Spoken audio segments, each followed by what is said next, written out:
Donc j'ai créé ce fauteuil il y a une vingtaine d'années, qui était donc un fauteuil électrique, à peu près de cette proportion-là, et qui était resté dans mes carnets de croquis. Et en fait, il y a quelques années, j'ai vu un fauteuil en bois des années 30, 40, électrique, enfin avec un interrupteur, qui était très très proche de ce que j'avais dessiné.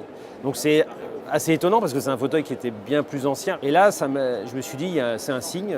J'ai repris toutes les codes de ce fauteuil et je l'ai comparé avec ce que j'avais dessiné des décennies auparavant.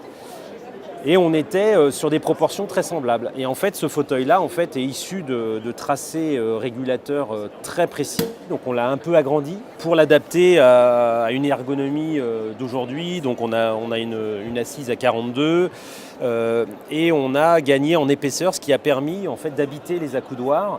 Et c'est pour ça qu'on l'a appelé le Brior, parce que c'est un fauteuil éclairé et éclairant.